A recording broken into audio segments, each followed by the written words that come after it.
And, I think this one felt to me like Everything Everywhere All at Once, where else, even though we've seen multiverse tropes, this one was fresh, and I really like the way they handled it. And two, like, really for me, really it is, if they can just stick the landing.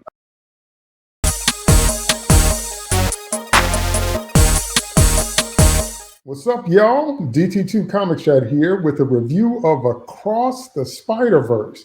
Thanks. Electra, what do you think? I'm not disagreeing with you, but I don't know how different that is from every other Spider-Man who just happens to be in the wrong place at the wrong time, and this happens to him. Mm-hmm. It just, it happens to be a rip in the dimensions and the spider falls through. It's wrong place, wrong time again. We're going to have a disagreement on where the heart of the film is, but I don't disagree with any of the points you've made about how it's still not his fault, and I don't know that it's ever Peter Parker's fault that he becomes Spider-Man. It's what he does with it that makes him who he is. And that's always been the way it works. But yeah, it really wasn't his fault, and now he's an anomaly, and he gets shut out when they go into the Nexus. They don't know what to do with him, and they shut him off into a corner, and he feels even more damn isolated, which is just sort of weird, but okay.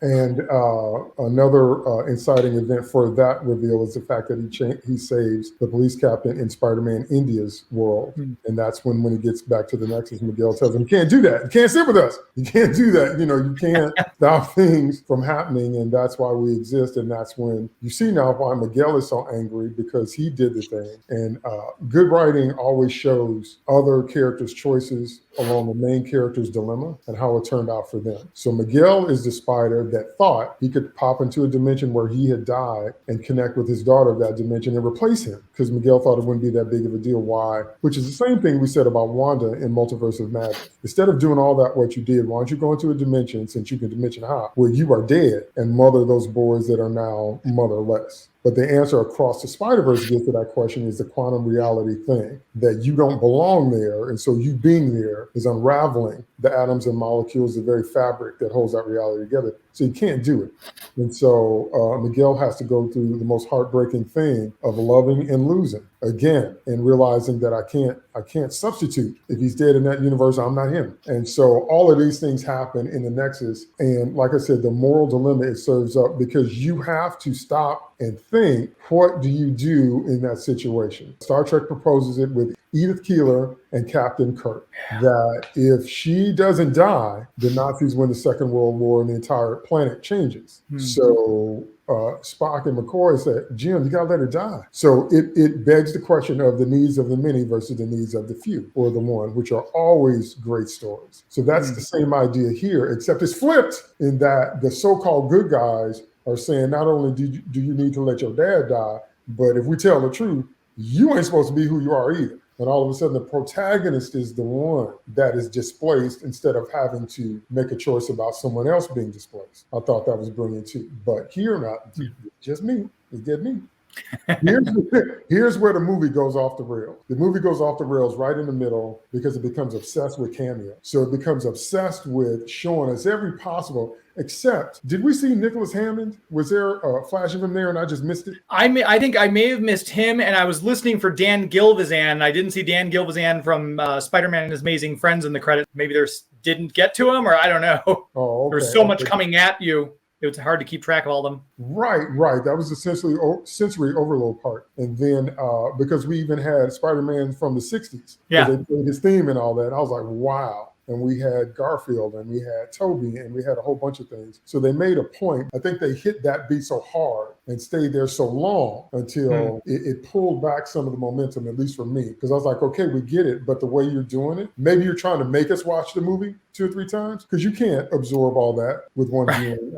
I don't know. So what do you guys think about the obsession with Cameos? Start with Electra. Yeah, I agree with you. That's something that you either have to go in and see it again for, which might have been their intent, or you got to wait for the YouTube breakdowns. I mean, they're cute, but after the first couple, it's just, all right, they were just too fast and you couldn't catch them all. Yeah. They were fun, but fan service only goes so far. Okay, now I'm gonna come back to that because you used that phrase. That's a very critical phrase to me.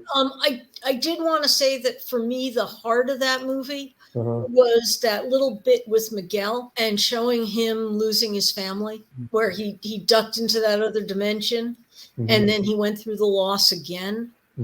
That for me was really cementing this whole thing about love and loss, and that really that's who Spider-Man is. He's this guy that does what he does, and he does it no matter what it costs him. And that really pulled it together for me that, he wanted so much to have his family back, but despite going through that a second time, he's still there doing the work. Now, Electra, that is so incredible because I'm not disagreeing with you. I just see it so very differently. I see it that you're saying that each one of y'all are selfish jerks and you can't be a hero unless somebody died. That's what I don't agree with. That every possible spider would become a showman, become a carnival barker, would become a TV personality, would cash in until someone close to you dies, someone close to you croaks, and then that's the thing you need to be a hero. Statistically, I disagree vehemently. Some people would be like Superman and do the right thing because it's the right thing.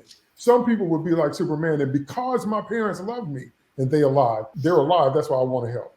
Some people aren't called to do it because, in their worlds, there aren't supervillains. And they just hang out and maybe become professional wrestlers or something because there just isn't a need for Spider-Man. Well, the burglar wasn't a supervillain, though, and that's the burglar is the one he's the villain who took away Uncle Ben. So I see your point, but I'm not sure if we need supervillains to necessarily define us. Joe Chill was just a guy who wanted Martha Wayne's pearls. So I see your point, but I also don't think it's the need of the villain that defines the hero per se. Right. But there have got to be some worlds where there isn't a loss for him to be reacting to. I mean, there've got to be some worlds where he has the superpowers and he doesn't have to suffer the loss and he just leads a happy life. I mean, I like to think that somewhere in the multiverse, there are happy Spider-Men. Hopefully so. That aren't called to being superheroes because there isn't a need for him to be a superhero. Yeah. Maybe out there somewhere. We only tell the stories that are interesting. Right. No, I agree. And you need an inciting event. You need a strong character motivation. I get that. I'm just saying, they were saying that for the spiders, it's always tragedy and it's always someone close to you and it's always your fault. And that is your rite of passage, your baptism into being a spider. That, from my point of view, that's what they were saying. That's the part I disagree with, that it has to happen that way. And they were saying it has to happen this way. You got to be standing over a corpse of someone that you love and it's your fault that they're dead. Then you become a hero. So that's what I'm saying. I really love what you're saying, Electra, about how Spider-Man is the kind of guy that does what he does no matter what it costs him. But the movie's saying that's always after somebody's dead because of you. I don't see why it couldn't be, and he swooped in at the last minute and managed to save Uncle Ben and realizes what could have been and still becomes Spider-Man. I don't see the difference there. James, what do you got? I was of the mindset, because I grew up, like I said, I was in, I can't remember what year of high school I was in. I'm terribly old. When Spider-Man 2099 came out, and I bought that red foil comic right off the stand. I was so excited. And then Doom 2099. So that whole universe, I was there reading them as they were coming out. And I loved the concept of this futuristic Spider-Man. And when I went into the movie and we get that reveal, my mind kind of went to a slightly different place from what the two of you said. I all of a sudden thought, oh, this movie has two villains. We've got the Spot and we've got Spider-Man 2099. He's a villain because he's the hero who has decided it's got to be this way. This is the way it's got to be. We saw it in Lightyear when we, spoilers for those who haven't seen it, the villain is actually Future Buzz,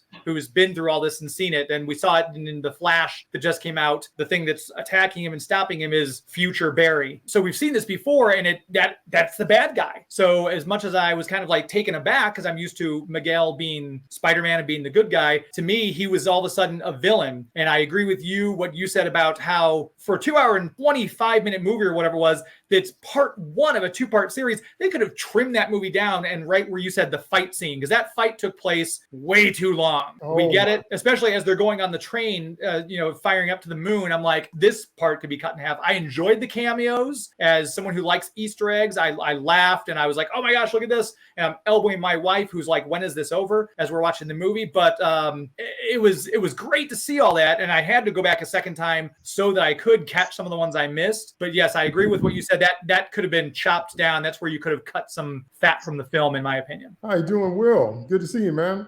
Hey, Will. Good to see you. Hey, James, how's it going? Good. Thanks for having me on. I just wanted to pop. David was kind enough to invite me, so I just wanted to pop in for a minute. Sort of in between things. But we are right in the deeper philosophical undertones of this film, so you're right on time. Yeah. Do you know Electra, Will? Electra? No, I don't think we've met. Will Folk. With the Cine Nerd podcast. Yeah. So, but that is also where the movie lost me, because it's at that point, as soon as they have Miles beat everybody, as soon as they have Miles escape from everybody, can't stop one of the youngest spider people. And that, here's the big thing, you didn't have any fail safes. Now, I know you tried to put him in that red energy thing. I know you tried, but you couldn't think far enough ahead to cut off his escape routes, whatever. That, they lost me with that. I'm like, yeah, okay. That's when it became obvious they did that thing that people do now. This character is better than everybody. When they're trying to introduce a new character and have them replace a legacy character, they're like, I'm better than you, and all the things and so they did that with Miles, and I was like, nope, you lost me with that one. There's no way that Miles would get out of that the way he did. It was like all of a sudden they became old school Keystone Cop spider people. Like all of a sudden, blue, blue, blue, blue, there's blowing in it. Where is it? We can't catch him. Y'all see him? I'm like, they just need the Benny Hill soundtrack for the fight scene, and it makes sense. Right. And so I was like, okay, so that's when it became a little bit more obvious to me, or maybe I just took it this way, which is why I'm doing a review with y'all, because I want to hear what you have to say. It just felt like to me they were beating the audience over the head with Miles is better than everybody. That's what lost me. And it's like, screaming at the haters, no matter what you do, Miles is here, because remember, it's meta. It's both in-story world and out here. Miles is here. You can't get rid of him. You can't stop him. He's better than every other spider person ever, that kind of thing. And as soon as you go there, that pushes me out of the film. You know what I mean? Okay. So what do you guys think about that? Will, why don't we start with you? What do you think about when Miles is escaping and just beats everybody and we go to the next thing? How did that strike you? Yeah, as far as it's been a few weeks since I watched the movie. Miles being able to beat everyone, I think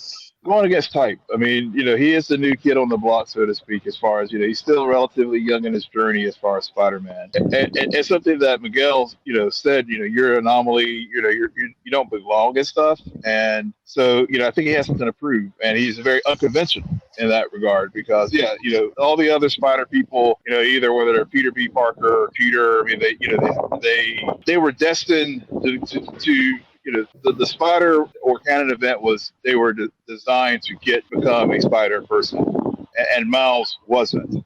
So already he is unique and different from everybody else, who were destined to be a Spider person, because of the Canon event. So so for him to be able to do that, I think it was, again, just sort of setting him apart from the rest of the other people in the multiverse.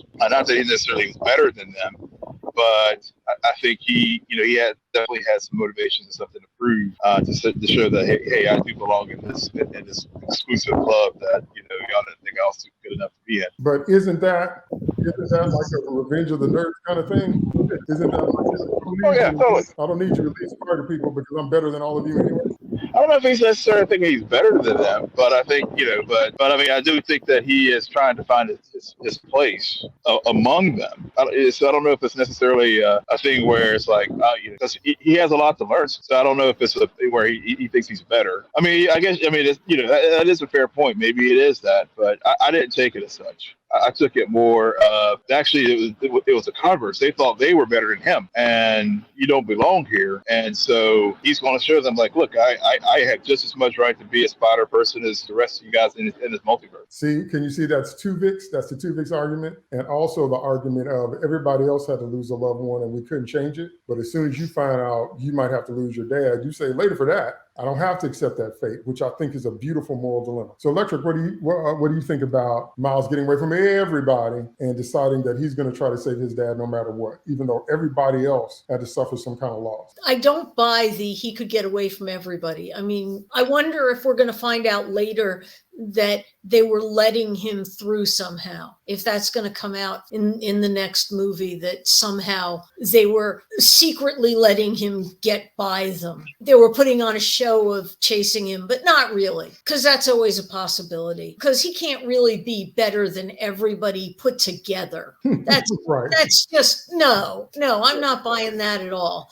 I love that he's turning around and saying, no, I'm not going to just sit by and let my dad die. Because, yeah, that's what anyone would do. I've just found out that my dad's supposed to die. No, I'm not buying it. I'm not going to let it happen. That's the right way to react. That's what normal is. Right. I'm going to come back to the word you used before, but I want to hear from James. What do you think about that whole Miles Morales can beat a Nexus full of spider people to the exit? The only thing, like I said, when I go into movies, especially comic book movies, I've got to really go in with a suspension of disbelief forefront in my mind a lot of times. I think that, I guess I kind of let it go because these other people are fighting to just capture him. He's thinking, if I don't get out of here, not only am I going to be erased, possibly my dad's going to die. And I think that's going to motivate anybody to fight like all get out to make it through. Plus, we saw he had some help from Gwen and from Peter getting out, or, hey, here's where you need to go, or I'll distract, and I think maybe some of the spider people may have been even pulling their punches. It's like, well, we don't want to kill this guy. We just want him stopped. So maybe there was the fact that he's fighting to stay alive. They're fighting to, okay, let's detain him. So the suspension of disbelief part of my brain allowed it from that standpoint. But I do see what you're saying. And again, that fight scene went on way too long. I think we could have cut a lot of that out, and that may have helped with your point of there's no way he could have beaten a cat Spider-Man and a dinosaur Spider-Man and all these other Spider-Men that are out there too. So yeah. It's kind of like the Matrix Reloaded when we saw Neo up against 1,000 Agent Smiths over and over and over again. We're like, yeah, okay, we get it. Okay, I want to just briefly touch on this word because Electra used this word, fan service. I am wondering, because we could probably do a whole pod on this, but I'm wondering when that became this negative thing, when giving the fans things that they wanted or giving fans things they wanted to see. After all, we've been supporting the franchises for decades. Some people, not everybody, when they say fan service now, they just do that in for fan service. I'm confused as to why that's a negative. What other product makes a point of not giving its consumers what it wants? So if you like Pepsi and they throw in every other flavor but Pepsi, and you open a cold can, you're like, wait a minute, this ain't Pepsi when it tastes like Pepsi. Is that fan service? So wait a second. When did fan service have a positive or negative connotation attached to it? It's a thing. No, I think about the last 10 years. Twitter made fan service a bad thing. It's a dumpster fire. We could do a whole hour on Twitter. I told you we could just go off on fan service on Twitter. But yeah, okay, just so you know, for me, fan service is just a thing that is. It's one of those, like when they threw in all those cameos, that was fan service. It wasn't a good thing or a bad thing. For me, it was a good thing, but it wasn't in and of itself a good thing or a bad thing. It was just fan service for people, and you either enjoyed it or you didn't.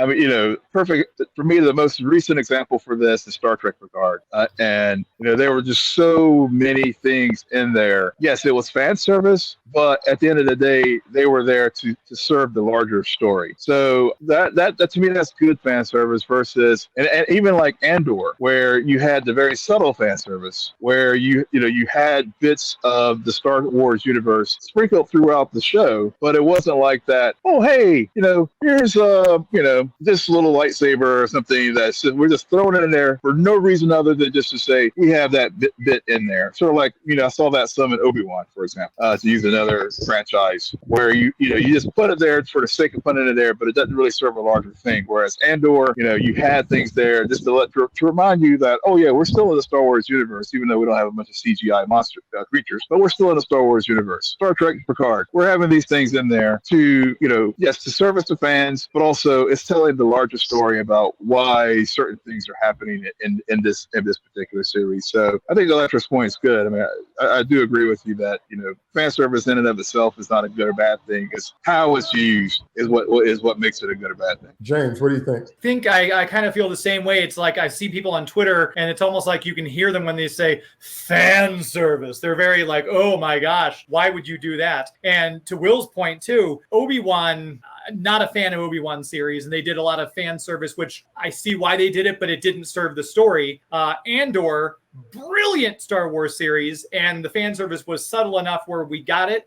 This one, I don't want to say they beat you over the head with fan service, but we got a lot of great moments. Like we got the Spider-Man meme in real life. We got, we got to see glimpses of Andrew Garfield and Tobey Maguire and all this other stuff as well. I think people on the internet especially like to fancy themselves way up here, and so they're like, oh, well, as a person on the internet, you can't do fan service too much. But in reality, fan service, ask Coca-Cola how fan service went when they introduced New Coke in 1985. You know, we need to get back to the original recipe and kind of give the people what they want. So that's my opinion. I love seeing Easter eggs. We talked about that earlier. So fan service has never lost on me. Had they done a brand new Star Wars trilogy, not to make this all about Star Wars, and not included Han, Luke, and Leia at all, we would have been all, what is this? Why are we even bothering with this new sequel trilogy? People wanted to see those characters come back, and I think we all like fan service. I just think that haughty bit of the internet likes to sneer down and look down their nose at fan service. So that's my 2 cents. I'm at the bakery. Mr. Taylor, what would you like? I'd like to slice a lemon cake. Here you go. Did you know they put lemon in this cake? Man, what are y'all doing? How dare you? So it's much simpler for me. I'm like, I can't bend my brain towards that because there's no other industry that makes a point to antagonize its customers and think that's right.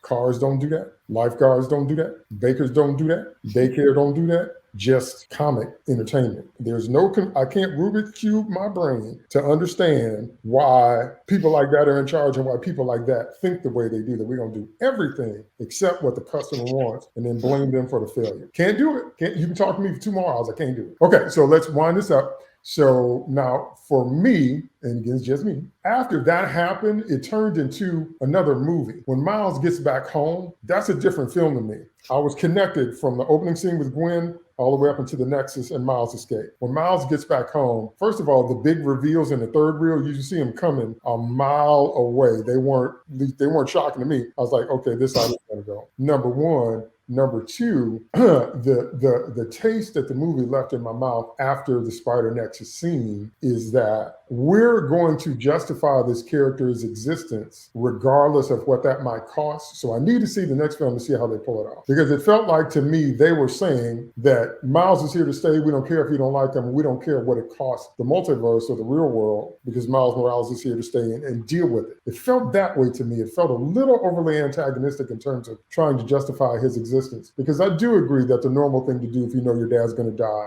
is to not just sit there and take it. I agree with that completely. But the big reveal of, he's not actually in his own universe. I'm like, well, we saw that coming. And then, where's his uncle? Or his uncle's alive. Are you the Prowler? No. So then when the Prowler walks up in the big face reveal, I'm like, there's no other person that can. So it felt like, it should be the opening sequence of the next movie. If they had ended with Miles escaping the Nexus, that actually would have been fine with me and shaved the bottom part of the film off as far as I was concerned. Last part should have been the opening part of the next movie to get us to focus again on Miles. But it's a different film.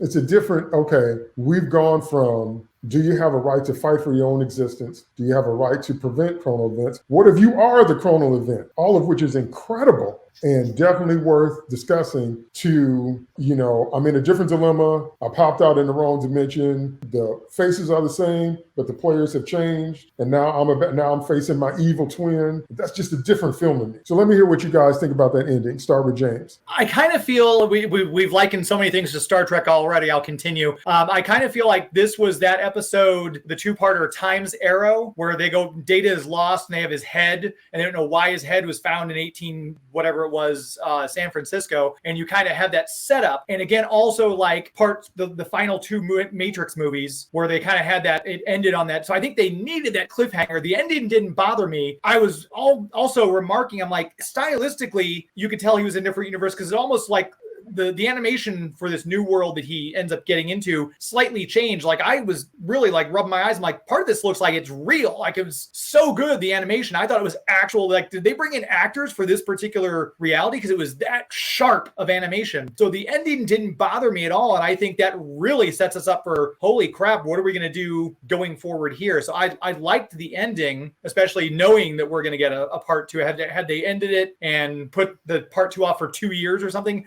I'd been mad. But the fact that we're getting it in just 1 year, I'm like, okay. But again, my part then is if you know this is a 2-part movie, you didn't need a 2 hour and 20 something minute runtime on the first part. You could have, if the second part is only 40 minutes, again, I'm gonna be mad. But I thought the ending was good the way they left it, because now we're invested. We want to know how this is going to play out, what's going to happen. To your point, was it a surprise? No, I kind of realized the way they were shooting it and the way they juxtaposed it with Gwen going back to that world to try to find him, try to stop him. I thought they were going to end up, he just narrowly misses saving his dad, and that was going to be the ending we got. So I was a little surprised, but not entirely surprised. But overall, I enjoyed the cliffhanger they gave us. But you don't get to spend 2 hours saying that you can't change events, and then Miles changes everything, and then Miles is a change, and then we just say, okay, that's what it felt like to me. Go ahead, Electra.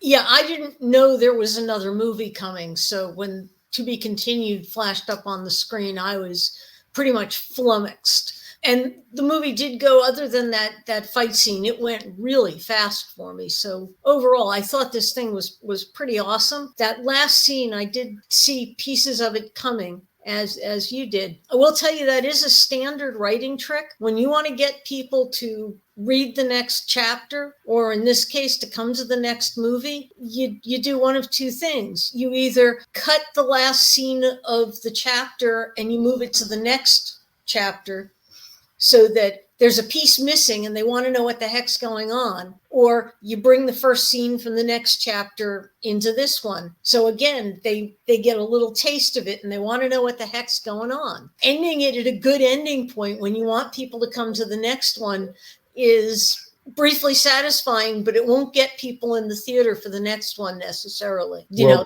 remember it is that movie they liked, not that movie they were so desperate to find out what happened next. Okay, that is Empire Strikes Back. That's what happened when Empire was released. And so I read several reviews that said they were comparing this. The writer said, this is our Empire, this is our Wrath of Khan. I'm like, would y'all please stop comparing yourself to them classic movies? You are never going to top Wrath of Khan, Empire, or Aliens. Just forget it. Just do something else. You're not going to top that. No, it didn't have that feeling at all. I remember being in the theater for Empire, and yeah, that was the longest wait ever. We had to see Jedi. My father got mad at me because I got up early on a Saturday to go to the theater. And he is mad. You ought to be working. He is mad at me. I'm like, I got to see Jedi, Dad, for real. But anyway, Will, what do you think about that ending? I will be honest. The ending, I didn't really pick up on it at first. Whenever they first, even when it came up on the screen, Earth 42, I was still like, this, the first time I watched the film, I just will just freely admit, I was really just overwhelmed by just everything that was going on. Yeah. So, and I did know that this, originally this was part 1 of part 2. So, so that piece, it was in the back of my head because it had been months, since they had retitled the film. But I did know that was that piece of it. So, so that aspect of it didn't impact my enjoyment, knowing that, that this was just the end of part 1. I think when I did start putting the pieces together is when Aaron walked in the apartment, and that's when I was like, oh. And to James's point, I was like, Dad's dead in this universe. That's where I was like, that's when I started putting the pieces together. And then, of course, when we had the big reveal at the end with Prowler being this universe's Miles, and also a different voice actor, Jahil Jerome was, that was the other cue to me as well. That was, which I thought was a nice touch as well. That it wasn't the same voice actor doing the alternate universe Miles as Shamik Moore. That was a nice touch I thought they made in really distinguishing between the two universes. But overall, I found it a very satisfying end to this film. I also heard the Empire comparisons. I didn't think it was like Empire. I mean, as far as Empire is on its own class of itself. So I hate when people do those kind of like comparisons like that, but it can be its own, next, whenever people compare things, people will be like, oh, it's like Across the Spider-Verse. That's, to me, that's what you want, not to be, to be put up there in a pantheon of like great endings for films. So for me, that's where I was like, can't wait to March. I hope Sony doesn't move the date. Especially when things are moving these days with the writer's strike and everything. I really hope they don't move the date. That's right. What Star Wars was about a galactic conflict and was based on B-serial movies from the 50s. Empire made it about the Skywalker, and we never really get off that, and we have to write and expand to get away from that. But Empire made it specifically about that connection and how that played out. I felt like this movie did the opposite in one whole movie. Because first it's about Gwen, then it's about whatever. But then as it expands, we see that this isn't necessarily about Miles. This is the way reality works in making tough choices. Those were the larger themes. That's what hooked me. And then we shrunk it back down and made it be about Miles again. So I want to see how well they write this final installment, because we have too many questions left to answer. Do you get to alter reality? What if you are the altered reality? Do you have to lose a loved one to be a spider? Do you have a right to hop dimensions? Are you restoring a timeline? Are you that kind of thing? Those are at least that's what I got, though. The bigger moral and ethical and life-based issues. And if you make Miles more important than that feels very contradictory to me. So Edith Keeler didn't have to die. Jim Kirk could have been like, I love her, and later for what that means. You see what I mean? So that's what I'm looking for in the last installment. If Edith Keeler had to die because the world is a worse place if she lived, then why does Miles get a pass if he gets one? That's what's in my head, not his immediate dilemma of, well, I got to deal with my evil doppelganger and I'm in the wrong world. It's the larger picture, okay? Palpatine said, I'm going to control every star system I get my hands on because I know better than everybody else. I'm going to do it in a totalitarian kind of way. And I'm going to kill everybody that disagrees with me. Okay. I mean, I understand your motivation, but that's what Miguel represented to me. Even though I'm tainted and biased by my personal pain, I understand that you can't just alter events because you want to or because they hurt you. So once we get that large, more heady, more all-encompassing moral question, I can't bring it back down to just Miles and Miles ought to exist because he's cool. You got to answer them questions for me. So let me hear your final thoughts, and then we'll wrap this up. Final thoughts about this film and your anticipation for the next film, although we've already kind of talked about that. But just kind of do a little bit of summation as we go out. Electra. I thought they made it a very interesting philosophical story. I thought they got us lots of questions about lots of different spider people. They gave us a big story and then they condensed it down, they made it big and they condensed it down again. And I'm really looking forward to the next one. Yeah, I agree. I think it's one of the very best animated movies out there, if not one of the best superhero movies out there. And this kind of knocks that notion out that animation, oh, this is a kid's movie. It's not. This is something that kids obviously will enjoy, but this is a movie for everyone. And to use the fan service term again, we got that as longtime fans. We got to see all the little Easter eggs, kids going into there. There was a kid at my show. He was so cute, full Miles Morales costume, jumping around like a crazy person and that's what it should be about too. It should be giving this whole, the fandom to the next generation and saying this is something for everyone, for all of you as well. And I think I'm very excited. It's probably one of my more anticipated movies coming out next year. And I'm anxious to see how hopefully it's one of those things that now the bar is set. We're all right there. If they don't stick the landing on this one too, it's going to be a big flop. So we'll see. No pressure, but I'm excited for it. That's really well said about passing the baton to the next generation and just the fun of cosplay outside of a theater, because that's what we felt when we were little. So I couldn't agree more that we want to pass that joy on to the young people. Will, what do you think? Final thoughts? Final thoughts, agree with what Electra and James said. And also, from my standpoint, I mean, again, this movie definitely we've had a lot of multiverse stuff in pop IPs lately, and I think this one felt to me like everything everywhere all at once. Where else, even though we've seen multiverse tropes, this one was fresh, and I really like the way they handled it.